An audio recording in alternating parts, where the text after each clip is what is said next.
Long before maps, before names, before kingdoms, these islands were home to some of the earliest humans to walk the earth. Imagine, more than 1,000,000 years ago, the slow rhythm of survival, the echo of stone striking stone. On the island of Java, in caves and riverbanks, early ancestors, what scientists would later call Homo erectus, or Java man, fashioned tools, hunted, and gathered beneath skies filled with strange ancient stars. Their bones resting in the earth for hundreds of thousands of years remind us of how deep human presence runs here. How these islands were never empty, but always alive with footsteps, with stories, with the hush of firelight in the darkness. As time moved on, other waves of people came across wide oceans from Taiwan and beyond. Austronesian voyagers sailed in wooden canoes with outrigger beams, guided by stars and winds. Picture the night sky, clear and brilliant, the Milky Way stretching across like a path of light, and beneath it, small boats gliding quietly, their sails catching the breath of the sea. These seafarers carried with them seeds of rice, bananas, taro, and the knowledge of weaving and pottery. They spoke in tongues that would become the roots of hundreds of Indonesian languages, weaving together the beginnings of the vast cultural mosaic that still endures today. In those early times, life was guided by the spirits. Animist traditions bound people to the forests, the rivers, the stones. Ancestors were never gone. They lived within the land, in the shadow of mountains, in the rustle of leaves, in the thunder that rolled across volcanic skies. Megaliths were raised upon hillstone figures staring outward, guardians of villages, their surfaces smoothed by centuries of hands and rain. Imagine the rituals, offerings of food laid upon flat stones, chants rising with the smoke of firewood, as people called upon their ancestors for protection, harvest, and harmony. The islands themselves seemed alive. Volcanoes rumbled, reminding people of the powers beneath the earth. On Java, the towering Mount Merapi breathed smoke into the heavens, a presence both feared and revered. In Sumatra, rivers cut through rainforests so dense that the air itself seemed heavy with green. And always, the sea was there vast, endless, carrying traders, fishers, voyagers, and dreams.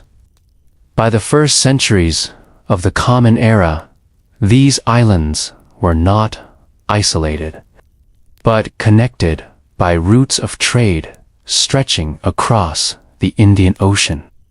Tiny beads of glass, fragments of Indian pottery, and ancient Chinese coins have been found buried in the soil, like whispers of faraway lands.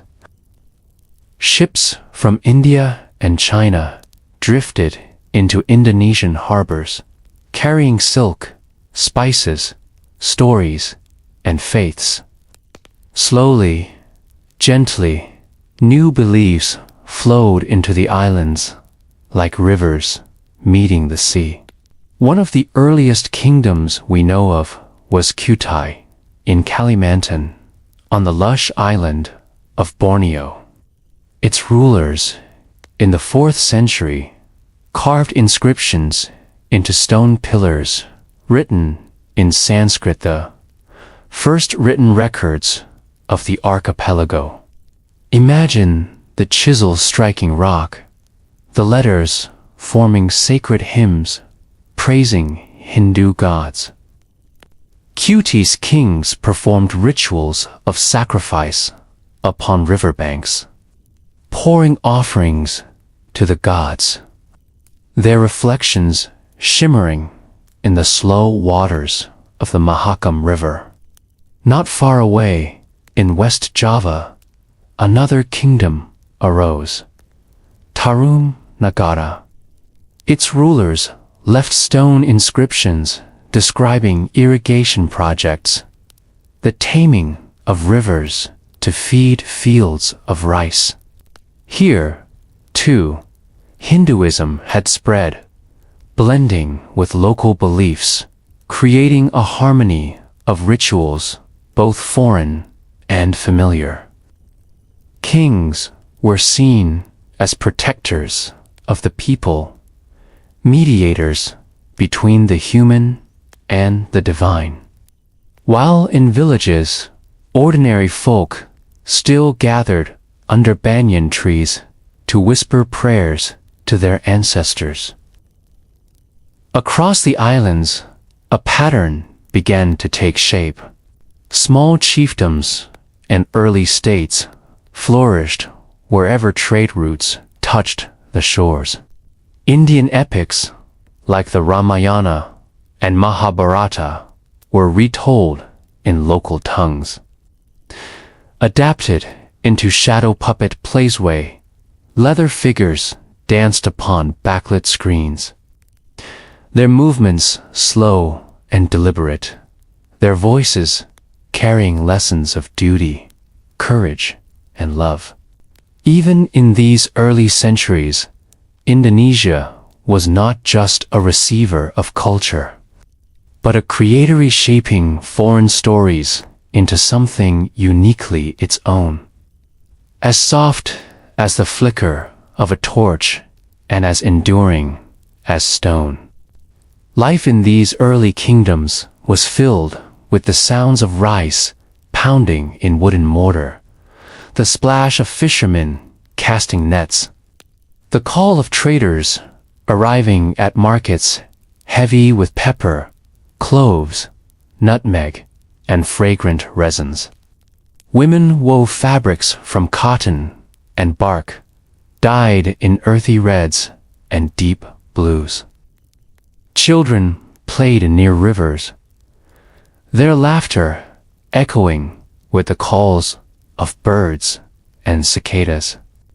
And through it all, the air carried the faint scent of incense rising from household shrines, curling toward the sky.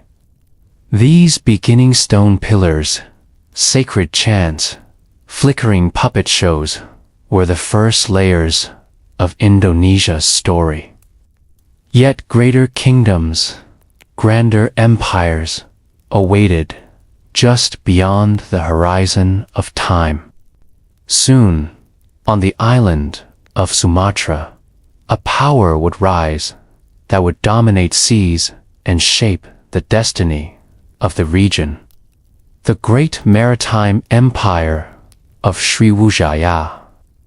But for now, rest gently in these early centuries where rivers ran slow, kingdoms were young, and the islands themselves breathed with quiet life beneath the stars. Imagine the year is the 7th century, and far to the west of Java, on the great island of Sumatra, a kingdom rises upon the shores of the Musi River. Its name is whispered like a prayer among sailors and monks alike. Sriwijaya. Sriwijaya was not a kingdom of fields or mountains, but of water. Its power came from the sea, from the straits that linked India and China, from the currents that carried traders across the spice-scented islands. Ships flying its banners patrolled the Malacca Strait, ensuring that merchants who wished to pass paid tribute. Its harbors were filled with vessels heavy, nutmeg, cloves, and pepper. Imagine the air thick with the aroma of spices, the clatter of cargo being loaded, the murmur of languages from across the world: Tamil, Chinese, Arabic, Malay, blending into one great chorus of commerce. But Sriwijaya was more than trade. It was also a center of learning, a beacon of Buddhist scholarship in the heart of the seas. From as far as India and China, monks traveled to study in Sriwijaya's monasteries. The Chinese monk Yijing wrote of his journey in the 7th century, describing the libraries, the chanting halls, the dedication of scholars who memorized sutras beneath the glow of oil lamps.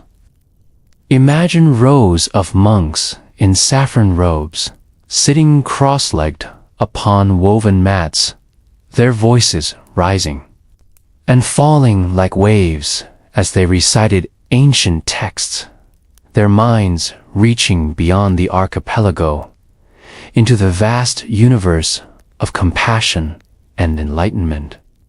The kings of Sriwijaya too were devoted to Buddhism.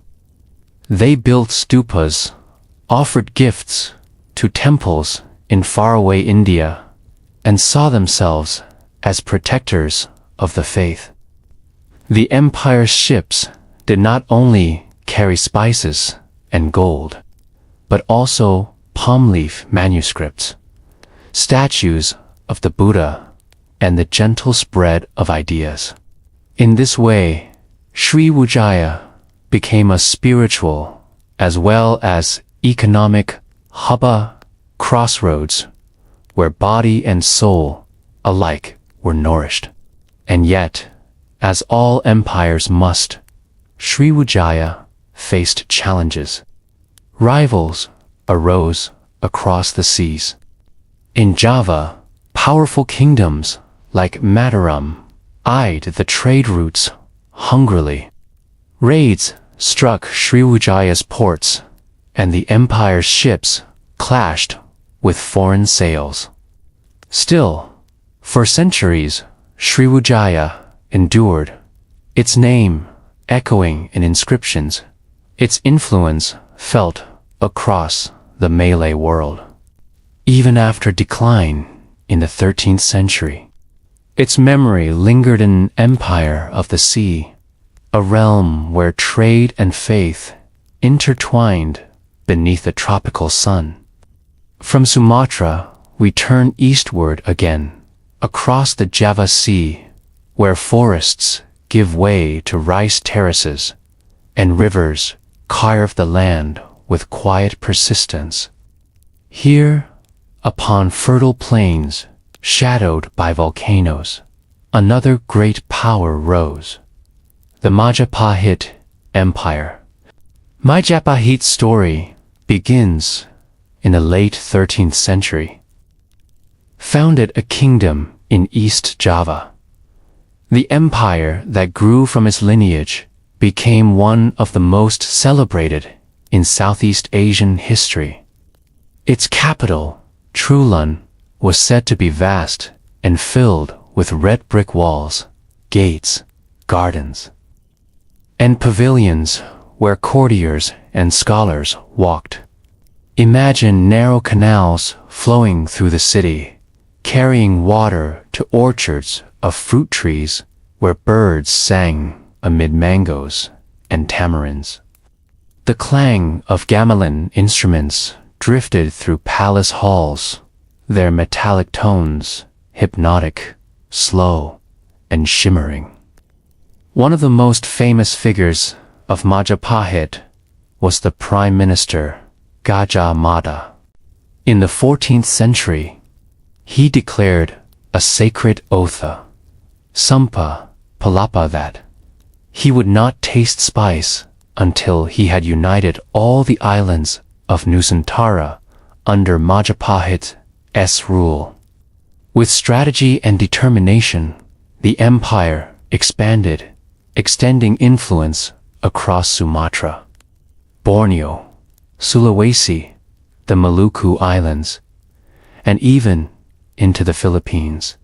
Though not always direct conquest, Majapahit's web of alliances, tribute, and maritime strength bound the archipelago into a sphere of shared culture and trade. Life within Majapahit shimmered with refinement. Court poets composed epics such as the Nagaru Kretiga, describing in lyrical detail the grandeur of the king's court. The processions, the rituals, and the sprawling reach of the empire. The poem remains a window into a time when Java dreamed of unity across islands. Art flourished in temples and sculptures, stone reliefs depicting scenes of Hindu epics. Dancers, musicians, and ordinary life etched with delicate detail. Sado, puppet, theater, wayang kulit continued to mesmerize audiences. Its flickering shadows upon cloth screens embodying gods, demons, and heroes, their stories echoing both Indian epics and Javanese wisdom. Yet, what made Majapahit extraordinary was not only its power, but its balance. Hinduism and Buddhism coexisted within its temples, rituals often blending the two into harmony. Local animist traditions, too, persisted, weaving together a rich tapestry of belief. In the villages, offerings were still laid at shrines for rice spirits, and healers whispered charms passed down from ancestors. Trade sustained the empire's heart. Pepper and nutmeg flowed outward, while Chinese silks and ceramics flowed in. Markets bustled with live fishmongers shouting beneath palm roofs. Goldsmiths hammering delicate jewelry, women trading textiles dyed in patterns that told stories of their lineage. The air rang with the hum of barter and the scent of spice, sweet and sharp upon the breeze. But as centuries passed, storms gathered. Internal strife weakened Majapahit. Rival princes, shifting loyalties, and external pressures eroded the unity Gajah Mada once swore to uphold. By the late 15th century, the empire faded, its glory remembered more in poetry than in stone. Yet its dream of a united Nusantara, connected archipelago remained, echoing centuries later in the very idea of modern Indonesia. The decline of Majapahit opened the way for a new tide to wash over the islands. The spread of Islam, carried not by armies, but by merchants and mystics. The new faith arrived gently, like the soft arrival of dawn. When Majapahit's red brick temples began to crumble, When rival princes quarreled and unity dissolved, like mist, the islands did not fall silent. Instead, a new melody began to rise from the harbors, from the songs of sailors who crossed from Gujarat, Arabia, and Persia. It was the melody of Islam, carried not by conquest but by trade, kindness, and patient teaching. Imagine the docks of ECA in northern Sumatra, lanterns flickering in the tropical night as ships from the Indian Ocean anchored with their sails lowered. Merchants stepped onto wooden piers, their robes smelling faintly of salt and spices. They traded not only pepper and silk, but also words of prayer, verses from the Quran, ideas of justice and devotion. Local rulers, impressed by the piety and fairness of these strangers, began to adopt Islam, and slowly the faith spread from courts to villages, from noble halls to fishermen's huts. In the 15th and 16th centuries, sultanates blossomed across the archipelago. Isa became a beacon of Islamic scholarship, where scholars studied law and poetry beneath the shadow of grand mosques. Along Java's northern coast, Demak rose as the first major Islamic kingdom, its mosque said to be built with timber beams from an earlier Hindu temple, a symbol of how the old and the new interwove, never violently replacing but gently layering like sediment upon the seabed. Islam in Indonesia was not always stern or rigid. It blended with older traditions, shaping something unique. Sufi mystics, gentle teachers who spoke of divine love and spiritual union, were especially influential. They used poetry, music, and dance to communicate, and their message found resonance in hearts already attuned to the rhythms of spirits and ancestors. In some villages, Islamic prayers were whispered alongside offerings to rice goddesses. In others, Quranic recitation echoed in the same halls where shadow puppet plays still told stories of the Ramayana. This blending created a culture rich and layered. Mosques rose with tiered roofs that resembled mountain shrines, their architecture distinct from the domes of Arabia. Calligraphy blossomed alongside batik patterns, Quranic verses entwined with flowers, leaves, and geometric forms. A new kind of literature flourished, chronicles, haikat, and poems celebrating kings, heroes, and saints. The Malay language, shaped by Arabic vocabulary, became a lingua franca across islands, a soft bridge of words connecting distant shores. Yet, while faith reshaped the soul of the archipelago, the seas continued to call. Spices remained the heartbeat of trade. Nutmeg from the Banda Islands, cloves from Maluku, pepper from Sumatra. These were treasures so rare, so intoxicating, that ships sailed from the ends of the earth to find them. And soon, new sails appeared upon the horizon, sails unlike those of India or China, sails filled by winds from Europe. In 1511, the Portuguese seized Malacca, that vital choke point of trade, and from there they spread into Indonesian waters. Their cannons roared, their crosses gleamed, and they sought to claim the spice trade for themselves.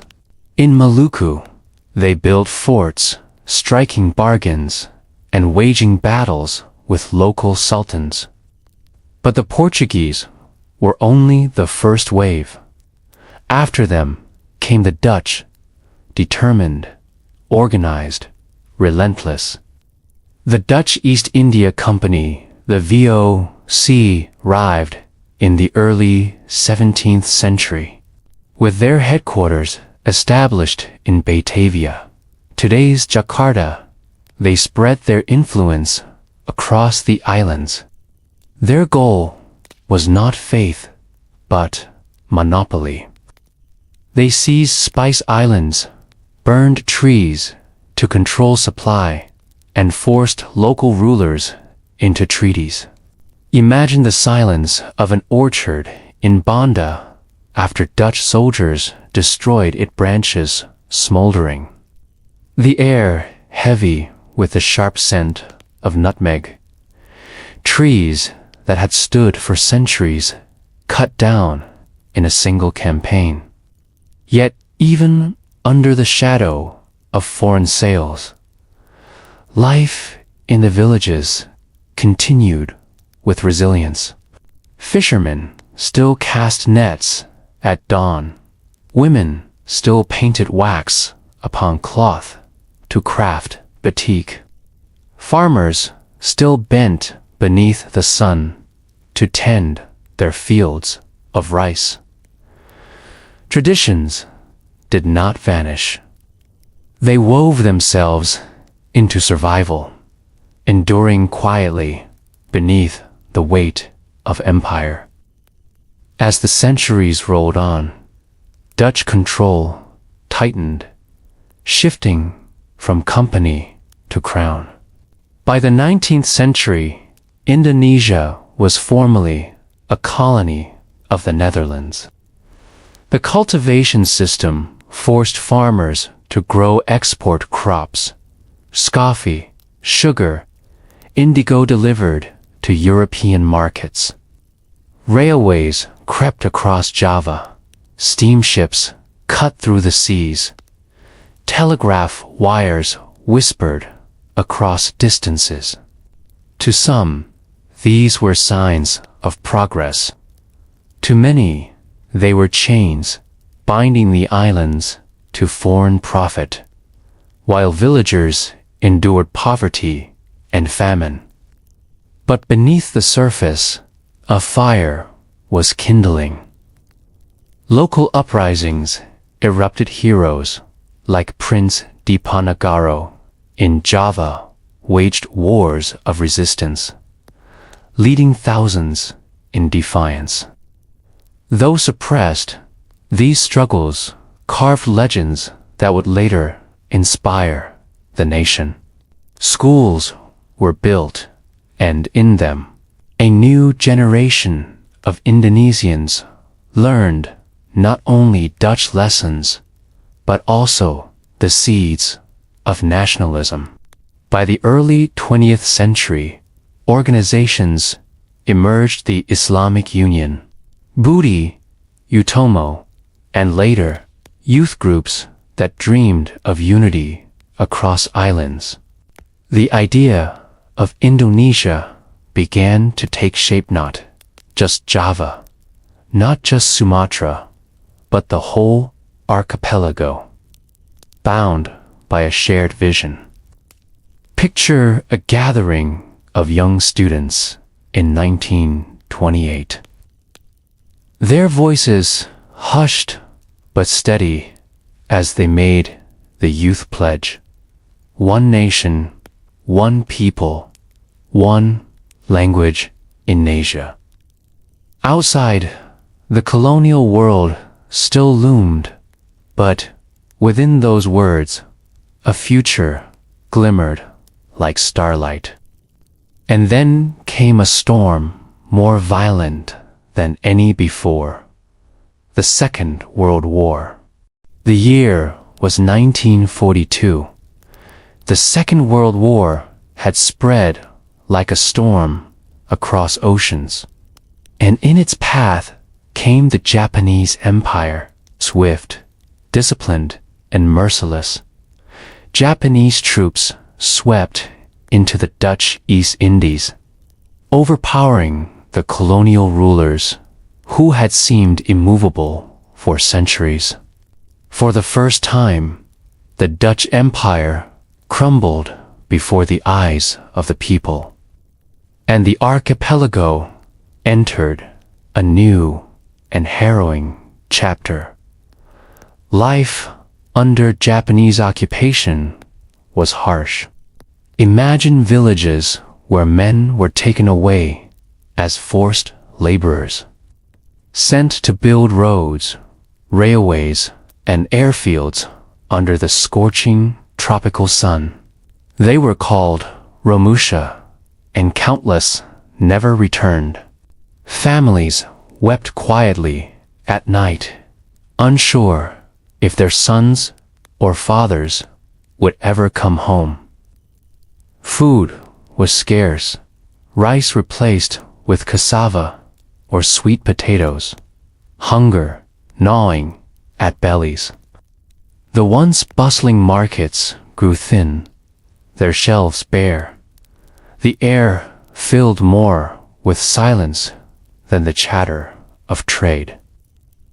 And yet, amid the suffering, a seed was planted. The Japanese, though cruel, displaced the Dutch, shattering the illusion of European invincibility. They also allowed nationalist leaders like Sukarno and Muhammad Hatta to speak, to organize, to prepare for a future beyond colonial rule. Japanese soldiers trained young Indonesians in militias, never imagining that these same youths would later use that training to fight for their nation's independence. When Japan fell in 1945, defeated and broken, the islands stood at a threshold. On the morning of August 17th, Sukarno stood before a simple house in Jakarta. His voice, calm yet resolute, declared the independence of Indonesia. The red and white flag was raised, its colors glowing softly against the sky. In that moment, centuries of longing condensed into a single breath, a single heartbeat: freedom. The Dutch, humiliated by war, sought to return, to reclaim their East Indies. What followed was 4 long years of struggle, the Indonesian National Revolution. Guerrilla fighters took to the jungles and villages, moving like shadows through rice paddies, ambushing convoys, and striking swiftly before vanishing again. The Dutch responded with police actions, military offensives that burned villages and claimed lives. Yet, the spirit of resistance would not break. Picture a quiet night in Yogyakarta, where the Republican government had retreated. By candlelight, leaders drafted messages of defiance, sending them by courier through darkened roads. In small towns, school teachers became commanders, farmers became soldiers, and women carried food and messages across enemy lines. The whole archipelago seemed to breathe with a single determination: independence or nothing. The world was watching. Pressure mounted on the Dutch, and finally, in December 1949, they recognized Indonesian sovereignty. The red and white flag waved proudly over a free nation, vast and diverse, stitched together by hope. Yet independence was only the beginning. The new republic faced the immense challenge of holding together an archipelago of more than 13,000 islands, hundreds of languages, countless traditions. Sukarno, the charismatic first president, dreamed of unity and strength. He called it guided democracy, seeking to balance nationalism, religion, and communism within one fragile system. The 1950s and early 60s were turbulent but alive with vision. The Bonding Conference of 1955 brought leaders from Asia and Africa together. A gathering that gave voice to nations long silenced by colonialism. Imagine the conference hall in Bandung, warm air filled with the murmur of dozens of languages, the scent of clove, cigarettes, and fresh tea, leaders from distant lands shaking hands, promising solidarity in the struggle for dignity. It was here that Indonesia declared itself a leader of the non-aligned world, neither east nor west, but charting its own course. Yet, beneath this spirit, cracks deepened. Regional rebellions challenged Jakarta's authority. Inflation soared, discontent simmered, and ideological tensions sharpened between the army and the Communist Party. Then came the night of 1965, a night of whispers, gunfire, and mystery. A group of army officers killed generals in Jakarta, claiming to protect Sukarno from a coup. The event triggered a violent reaction. The army, under General Suharto, blamed the communists, and what followed was one of the darkest chapters in Indonesia's history. Across the islands, a wave of violence swept through. Villages turned on neighbors. Mobs hunted the accused. Rivers ran red. Under Suharto, the nation changed its face. The chaos of Sukarno's years gave way to strict control. The army's presence was everywhere, its authority unquestioned. But alongside this discipline came stability, and with stability, development. Oil revenues in the 1970s filled government coffers. Roads stretched across Java, schools expanded, and cities hummed with new industry. Foreign investors arrived, factories multiplied, and for many Indonesians, life improved. Yet the new order was also a cage. Suharto ruled with an iron hand, silencing dissent, censoring the press, and weaving a network of corruption that enriched his family and allies. The nation prospered, but unevenly. Cities gleamed with neon, while villages still struggled with poverty. Beneath the calm surface, frustrations simmered, waiting for a spark. Through the 1970s and 1980s, Suharto's new order spread its roots deep into every corner of Indonesian life. Picture the broad boulevards of Jakarta, where shiny new buildings rose under the equatorial sun. their glass walls reflecting the restless traffic below. In the countryside, rice paddies gleamed like mirrors beneath the sky, part of the government's push for self-sufficiency in food. For a time, it seemed Indonesia was finally stepping into a stable, prosperous future. Yet prosperity was uneven, and control was absolute. Elections were little more than ceremony, carefully staged to maintain the appearance of choice while ensuring Suharto's dominance.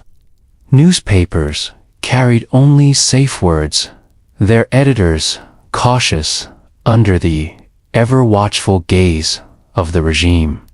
Conversations in cafes or village gatherings carried an unspoken caution. One never knew who might be listening. The air of progress was laced with a subtle, ever-present hush. Still, life carried on with rhythms both ordinary and profound. In Bali, rituals continued beneath fragrant clouds of incense. Offerings placed gently on temple steps as gamelan music chimed softly in the background. In Java, wayang kulit, shadow puppets still flickered against white screens, telling timeless stories of heroes and gods, even as the modern world pressed closer. In Sumatra, Isa, and Papua, however, discontent smoldered, regional movements calling for autonomy, sometimes with arms in hand. The new order's grip was firm, but beneath it, fault lines spread quietly. The late 1990s brought a storm. A financial crisis swept across Asia, and Indonesia was struck hard. The rupiah collapsed, prices soared, and hunger returned to many households. Once busy markets fell into tense, quiet as families counted coins, their savings evaporating overnight. Students filled the streets, their chants echoing against government buildings, calling for reform, calling for change. The spell of Suharto's long rule began to crack.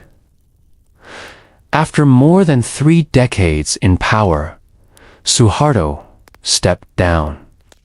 The city of Jakarta was alive with both fear and hope fires burning in parts of the capital, yet voices rising with cautious relief.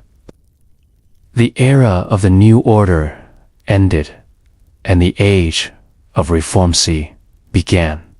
Reformasi brought democracy, fragile at first, then steadily strengthening. Elections became real contests, with leaders rising and falling by the will of the people. Freedom of speech, long muted, blossomed once more.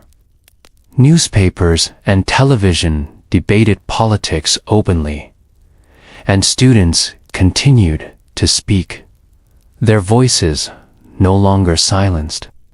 Corruption remained, as it had for centuries, but the shape of the nation shifted toward openness, toward accountability.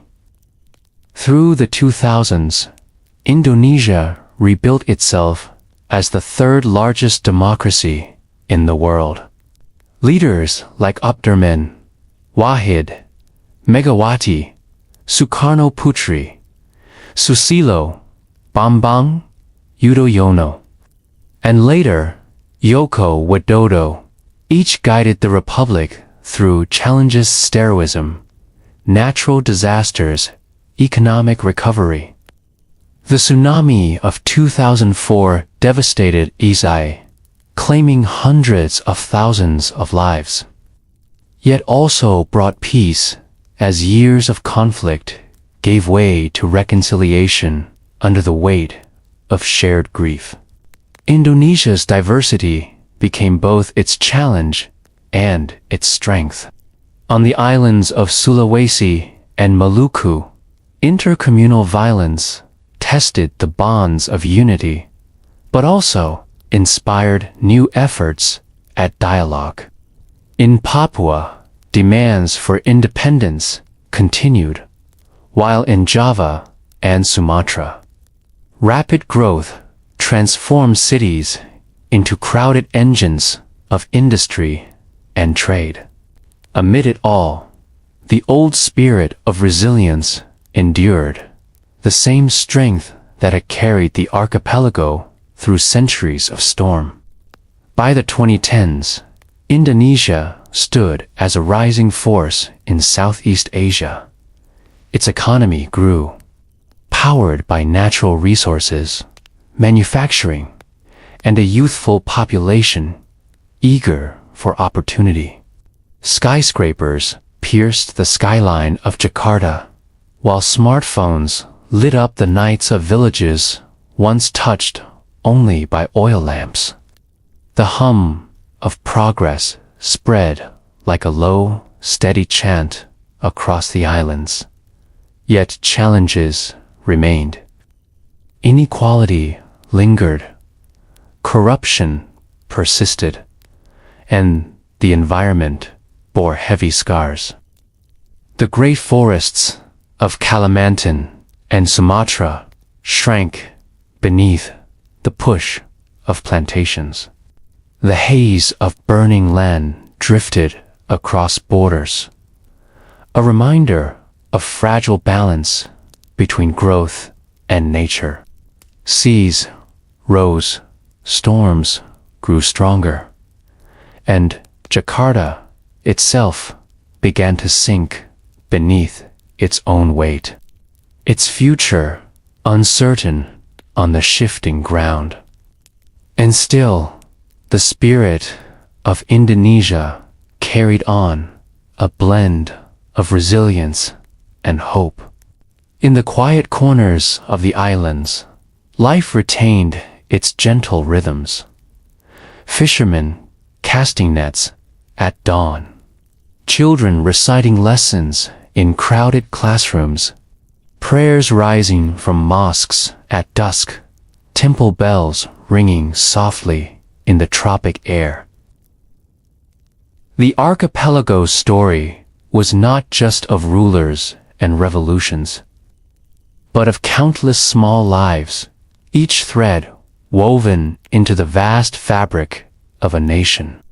As the 21st century unfolds, Indonesia continues its eternal balancing act between tradition and modernity, between unity and diversity, between the calm of the village and the roar of the city.